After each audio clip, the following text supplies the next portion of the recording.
يا عظيم أنت العظيم. Hadirin dimuliakan Allah Subhanahu wa taala, sejenak kita merenung bahwa kita di dunia ini tidak akan lama. Semua manusia yang ada di dunia ini tidak akan bisa bertahan lama di dunia ini. Orang sakit tidak bisa bertahan lama, orang sehat pun juga tidak akan bisa hidup lama. Orang miskin tidak akan bisa berlama-lama di dunia ini. Begitu juga orang-orang kaya juga tidak bisa berlama-lama di dunia ini. Kalaupun orang itu dijadikan oleh Allah orang yang paling kaya di dunia ini, orang yang paling berkuasa di dunia ini kelihatannya, orang yang paling sehat, orang yang paling bahagia, orang yang paling sakti, sudah paling semua, itu pun juga dia tidak akan bisa berlama-lama di dunia ini.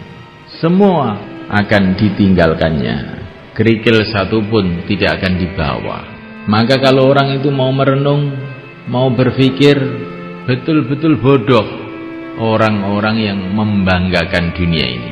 Orang yang bangga dengan dunia ini bodoh. Nah, sebentar saja kemudian ditinggalkan semuanya. Setelah diangkat jadi raja, maka diangkat ke kuburannya. Inilah manusia di dunia ini. Maka Allah Subhanahu wa taala, pencipta alam semesta ini, memberikan peringatan kepada manusia. Wala taghurrannakumul hayatud dunya wala yaghurrannakum billahil gharur. Jangan sekali-kali menipu kamu kehidupan dunia ini. Jangan sekali-kali menipu kepada kamu si penipu, yaitu syaitan. Dunia ini menipu, kelihatannya seperti hebat, kelihatannya seperti besar, tapi hakikatnya kosong, nggak ada apa-apanya. Mana raja-raja yang katanya dulu hebat-hebat itu? Mana raja Persia yang katanya kekuasaannya separuh dunia itu? Mana raja Romawi? Mana Brawijaya, raja Majapahit? Mana patihnya yang namanya Gajah Mada? Di mana? Seolah-olah tidak pernah hidup di dunia ini. Mana Bung Karno yang katanya kalau berpidato bisa memukau seluruh orang? Mana dia? Mana Pak Harto? Mana dia? Mana Gus Dur? Di mana dia? Sebentar lagi juga orang-orang akan tanya, kita pun seolah-olah tidak pernah hidup di dunia ini. Berlalu pergi. Orang-orang biasa tidak bisa berlama-lama di dunia ini. Orang-orang yang luar biasa pun juga tidak bisa berlama-lama di dunia ini. Sampai orang-orang suci, para nabi, para rasul alaihimussalatu wassalam pun juga tidak bisa lama di dunia ini. Karena apa? Karena memang manusia diciptakan oleh Allah bukan untuk dunia ini. Masalahnya ini, manusia diciptakan oleh Allah adalah untuk kehidupan akhirat yang selama-lamanya. Sedangkan dunia ini fungsinya adalah untuk ujian. Tabarakalladzi biyadihil mulku wa huwa ala kulli syai'in qadir, alladzi khalaqal mauta wal hayata liyabluwakum ayyukum ahsanu amala wa huwal azizul ghafur. Kehidupan dunia ini Allah jadikan untuk ujian. Allah hendak menguji, ayyukum ahsanu amala, mana yang paling baik di antara kamu amalnya. Tapi kita harus paham, Allah menguji itu bukan karena Allah ingin tahu. Allah sudah tahu segala-galanya. Tetapi Allah itu menguji supaya kita ini loh tahu. Supaya kita tahu siapakah orang yang baik amalnya, siapa yang tidak baik amalnya. Supaya kita tahu siapa yang layak menjadi kekasih-kekasih Allah, masuk dalam surga Allah, dan siapa yang tidak. Dunia ini diberikan untuk menguji kita. Maka Nabiullah Sulaiman alaihissalam diberi oleh Allah kerajaan yang luar biasa, kekuasaan yang luar biasa. Rakyatnya itu dari kalangan manusia, kalangan jin, bahkan binatang-binatang pun menjadi rakyatnya. bagaimana kehebatan kerajaan Nabi Sulaiman. Tapi Nabi Sulaiman paham bahwa ini bukanlah satu kesuksesan, ini ujian. Ada min fadli rabbi liyabluwani aashkuru am akfur. Ini adalah anugerah Tuhanku karena hendak menguji. Tuhanku hendak menguji apakah saya syukur, apakah saya kufur. Orang yang miskin itu juga diuji oleh Allah. Orang yang kaya itu juga diuji oleh Allah. Orang yang sakit itu diuji oleh Allah. Orang yang sehat itu pun diuji oleh Allah. Semua dalam ujian. Siapakah yang lulus? Orang yang dalam keadaan sakit, keadaan sehat, keadaan kaya, keadaan miskin, tetap istiqomah hatinya bergantung kepada Allah, istiqomah menjalankan perintah Allah, istiqomah menjauhi larangan Allah. Inilah orang yang sukses.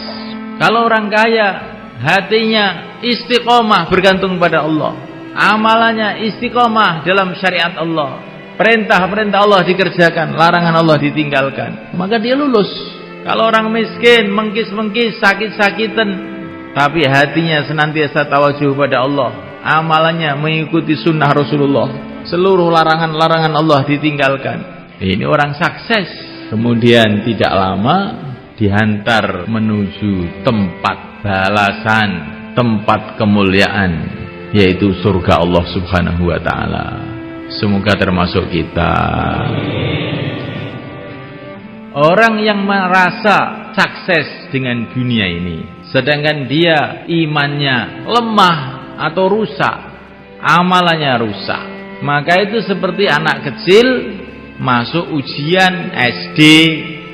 Dalam ujian SD itu oleh gurunya, anak kecil tadi dikasih kursi yang bagus, dikasih susu, gurunya tersenyum-senyum, sehingga anak kecil tadi salah paham, saya sudah sukses saya.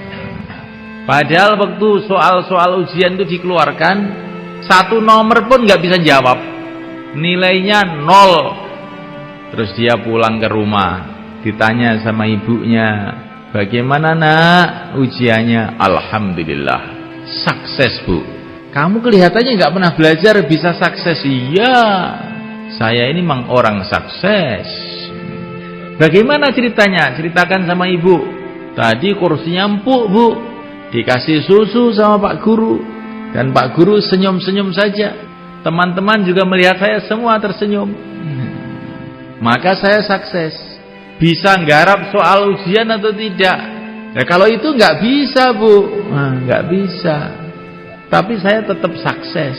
Oh, kamu ini betul-betul anak yang tolol. Sudah nggak lulus, nggak ngerti kalau tidak lulus. Itu bukan hanya tidak lulus, tolol kamu ini. Kelihatannya cerita ini lucu sekali.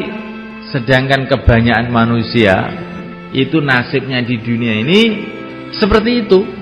Pokoknya kalau sudah rumahnya bagus, mobilnya bagus, ya sudah sukses. Bagaimana Pak kamu? Alhamdulillah sudah sukses. Rumah sudah ada, anak sudah jadi sarjana semuanya, badan sehat, apalagi sudah sukses saya. Sholat apa tidak Pak? Lah kalau itu belum katanya. Nanti aja kalau sudah mau mati sholat. Inilah nasib kebanyakan manusia. Padahal manusia itu dikirim oleh Allah ke dunia ini untuk ujian. Nggak dipikirkan ujiannya lulus atau tidak, yang dipikirkan kursinya empuk atau tidak, makannya enak atau tidak. Padahal dikirim ke dunia untuk ujian, nggak mikir ujiannya. Bagaimana supaya kita lulus ujian itu bagaimana? Ujiannya di dunia ini cuma 2 aja sebetulnya. Dan jawabannya pun sudah dikasih tahu oleh Allah SWT melalui Rasulullah SAW. Tapi anehnya itu malah banyak yang nggak lulus. Apakah ujiannya itu? Pertama kali adalah ujian iman. Jawabannya la ilaha illallah.